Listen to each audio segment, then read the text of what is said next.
เพิ่นตั้งเป็นกองพัน19เนาะกองพัน19อยู่เขตเสียงขวางนี่นะอยู่ข้างไข่ความเรียกร้องต้องการเวลานั้นเลยถือว่าเพิ่นต้องการให้ไปเจาะถ้ำอยู่สำเหนือปี1961เพิ่นเอา2กองห้อยไปกองห้อยที่1กับกองห้อยที่3และภายหลังขึ้นไปอยู่พุ่นแล้วมันฮอดปี1975ยึดอำนาจแล้วเพิ่นจะเอารวมเป็นกองห้อย27และหลังจากนั้นแล้วมันความเรียกร้องต้องการและอยู่เขตลองแจงนี่ถือว่า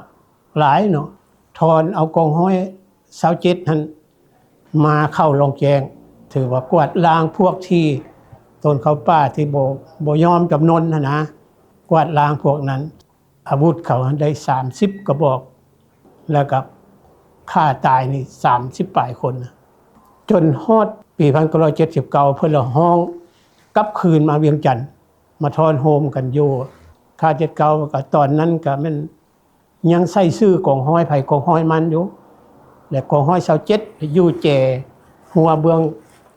233อยู่กับมือนี้ถือว่าบ่ทันได้แยกได้หยังนะนอกจากนั้นแล้วก็มันมีกองห้อย35กองห้อยกวดมิ้นและกองห้อยเทคนิคมาแต่สำเหนือพุ่นแหละกวดมิ้นนี่มาแต่เชียงขวางแล้วก็มาสมทบกันอยู่หั่นแล้วเพิ่นก็ตั้งเป็นกองพัน579ขึ้นและในเวลานั้นจึงได้นำมายศกองห้อย27เป็นกองวีรชนเราลบสังแสงภายหลังกองพันน้อย19สร้างแสงได้สร้างตั้งขึ้นก็ได้เคลื่อนไหวระยะหนึ่งโดยอิงใส่ความเรียกร้องต้องการของการปฏิบัติต่อมาขันเทิงก็ได้มีคำสั่งให้จัดตั้งเอากองห้อยที่1และกองห้อยที่3ไปปฏิบัติหน้าที่อยู่สำเหนือส่วนกองห้อยที่2แม่นสืบต่อปฏิบัติหน้าที่อยู่แขวงเสียงขวางคือเก่ากองห้อยที่1และกองห้อยที่3ที่ไปปฏิบัติหน้าที่อยู่สำเหนือได้รวมเข้ากันเป็นกองห้อยเดียวใส่ชื่อว่ากองห้อย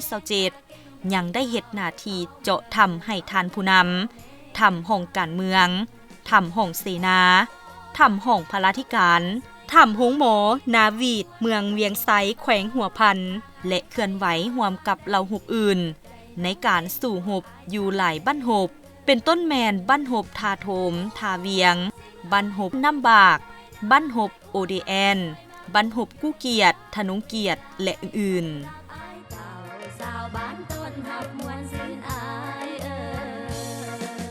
ในซุมปี 1979 โดยอิงใส่การเติบใหญ่ขยายตัวเหล่าหบสังแสงได้ยกระดับขึ้นเป็นขั้นกลุ่มบรรดากลุ่มกองที่ขึ้นกับเหล่าหบสังแสงก็ได้หับการยกระดับและสร้างตั้งขึ้นใหม่โดยสืบทอดกองห้อย27กองพัน579ก็ได้หับการสร้างตั้งขึ้นในวันที่5กรกฎาคมปี1979อยู่ที่บ้านนาหนองเสื่อมเขตทางอนนครหลวงวิจันทร์ซึ่งได้จัดตั้งเป็นหลายกองห้อยคือกองห้อยที่1 27มีหน้าที่เป็นกองห้อยสู่หบกองห้อยที่2 35เฮ็ดหน้าที่ก่อสร้างขวทางการทหารกองห้อยที่3เฮ็ดหน้าที่เทคนิคกองกวดมินและรับผิดชอบพาหนะหมวดสำนักงานและหมวดซ่อมแปลงซึ่งได้เคลื่อนไหวเฮ็ดหน้าที่ตามการมอบหมายของขันเทิงด้วยความองอาจกล้าหาญเข้าร่วมบ้านหบที่เป็นประวัติศาสตร์สำคัญทั้งน้อยและใหญ่โดยเฉพาะแมนบ้านหบ3หมู่บ้านปี1984บ้านหบบ่อแตนปี1987แขวงไซยบุรีและบ้านหบภูเลยแขวงเวียงจันทน์มาฮอดปี1989กองพัน579ได้ยกย้ายจากหนองเสื่อมมาตั้งอยู่ค่าย5069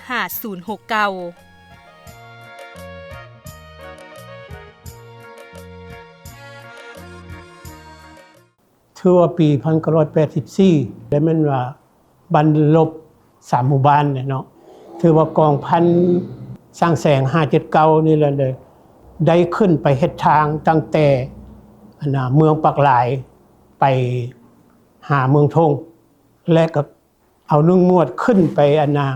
เจาะถ้ำอยู่ภูหวดเจาะเป็นศูนย์บรรษานะ หลังจากนั้นมันถือว่าสภาพมันนักหน่วงเขาแล้วเนาะอยู่ทางกันนะบ่แตนเพิ่นได้เอากำลังนี้ไปเฮ็ดทางตั้งแต่ตัวเมืองเขาไปแล้วขึ้นไปหาผู้ดงผู้เวียงและสำหรับข้าพเจ้าแล้วมันเพิ่นมอบหมายหน้าที่ให้ไปส่ง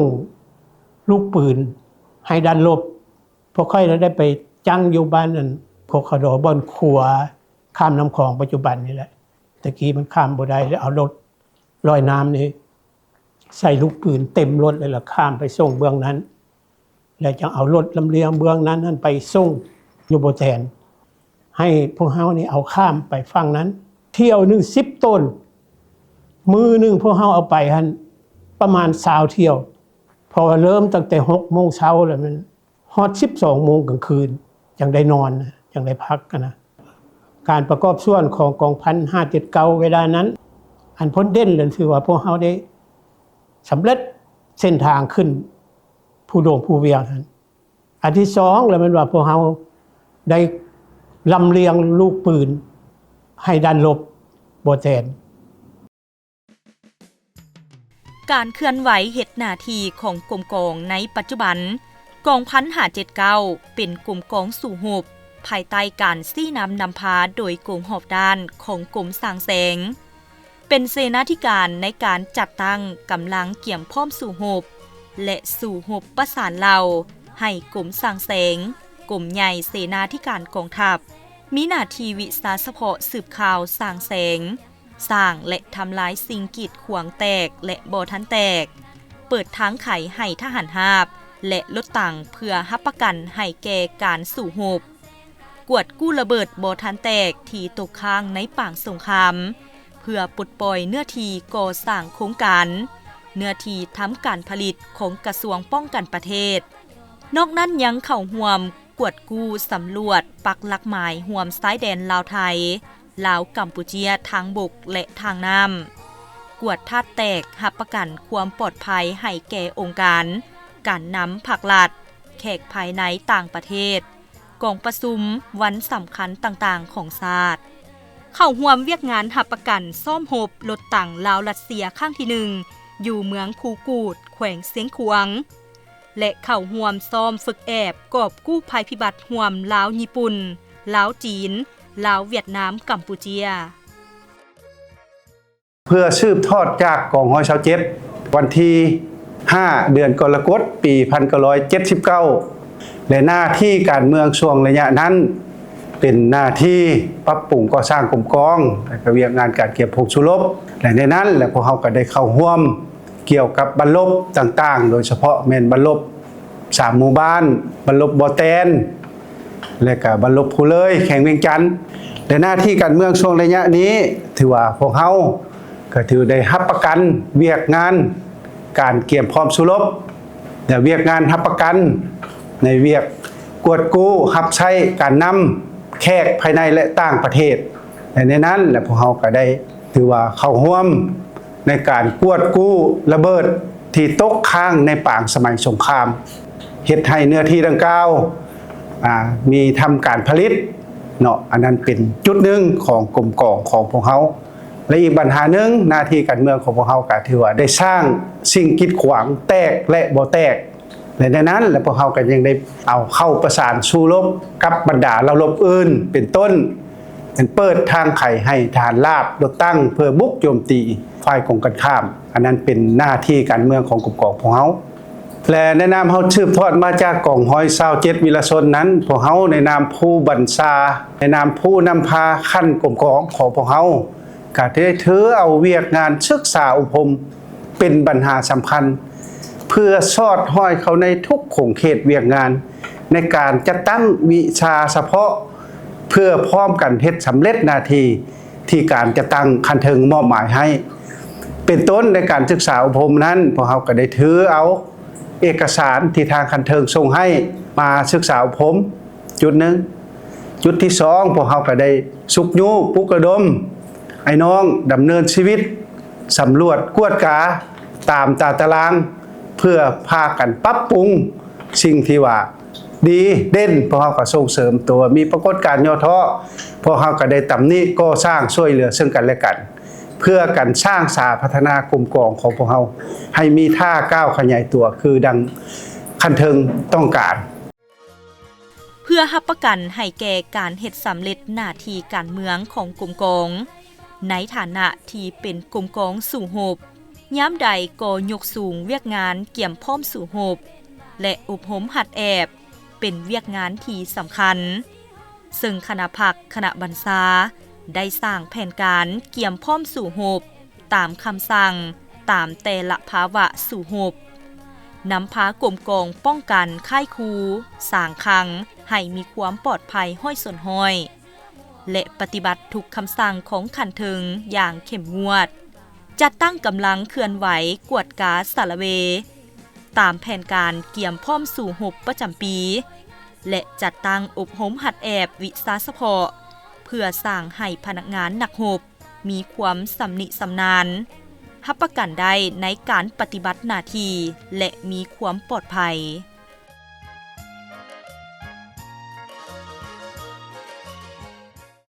เพื่อเฮ็ดสำเร็จหน้าที่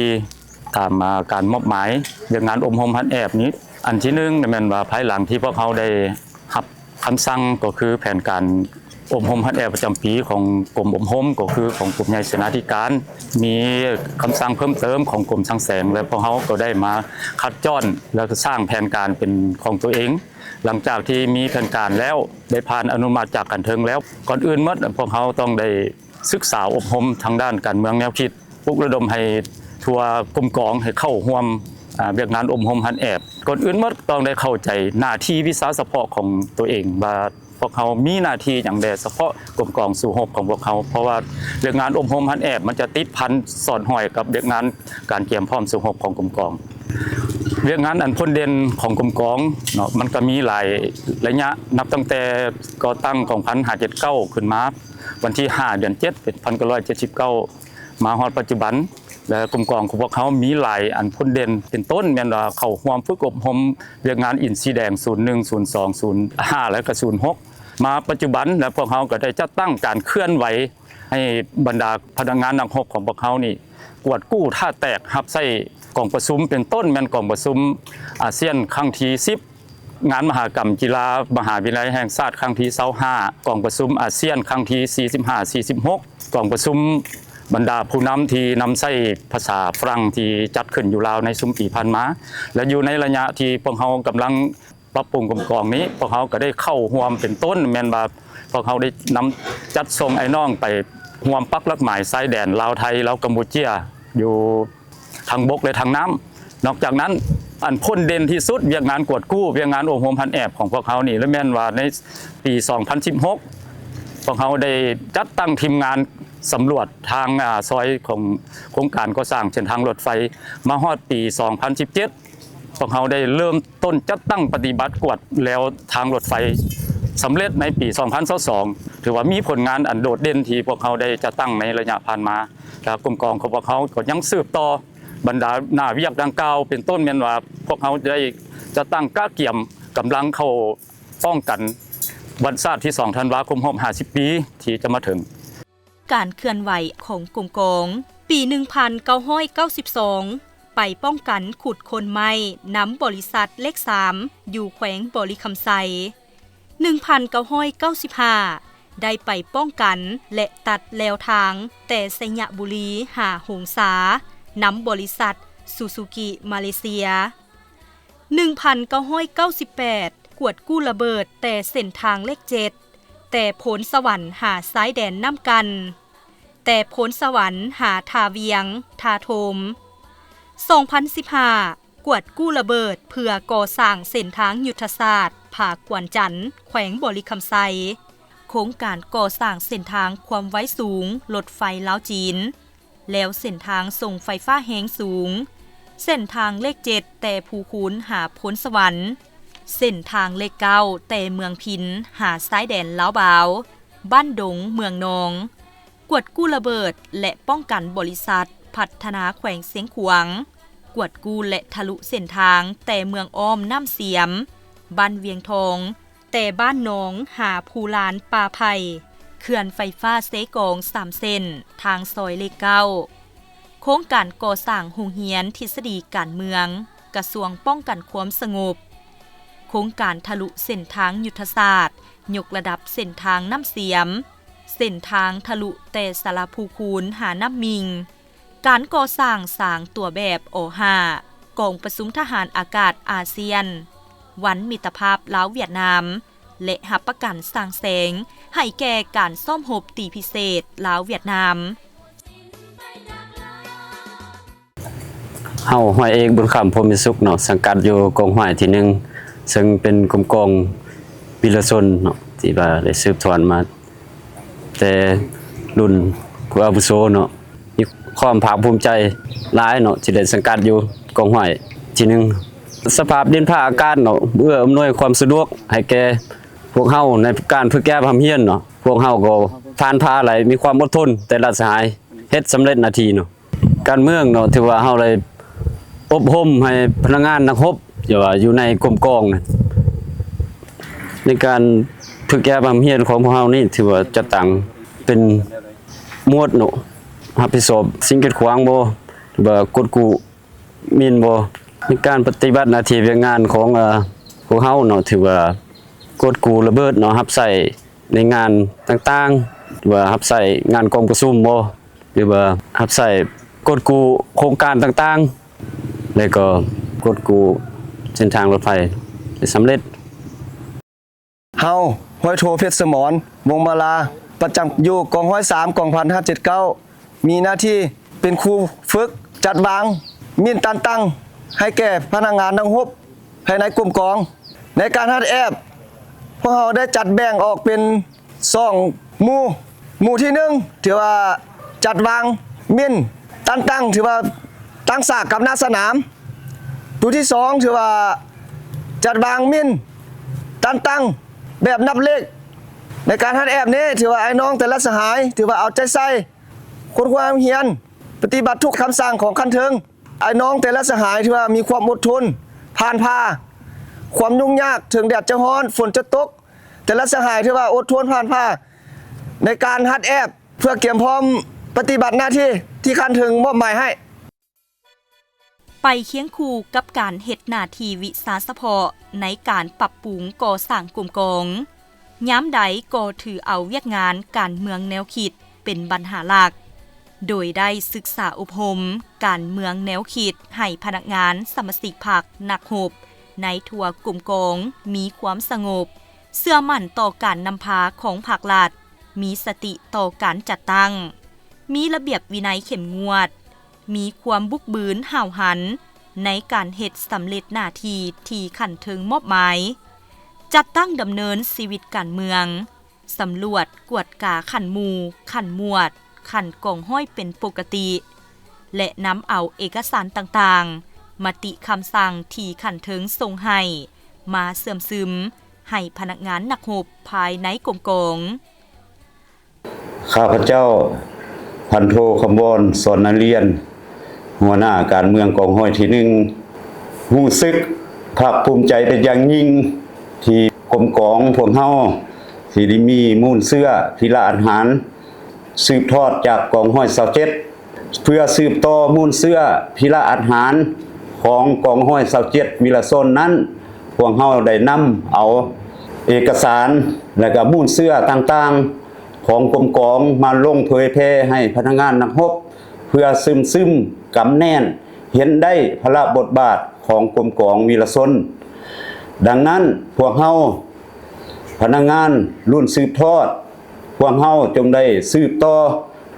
รักษามูลเสื้ออันดีงามของผู้เป็นลุงผู้เป็นพ่อแม่ที่เพิ่นได้สร้างวีรกรรมมีน้ำใจเสียสละอดทนมาศึกษาอบรมให้พนักงานนักรบได้รับรู้และเสื่อมซึมเข้าใจแจ้งต่อพระบทบาทของกรมกองวีรชนของพวกเฮา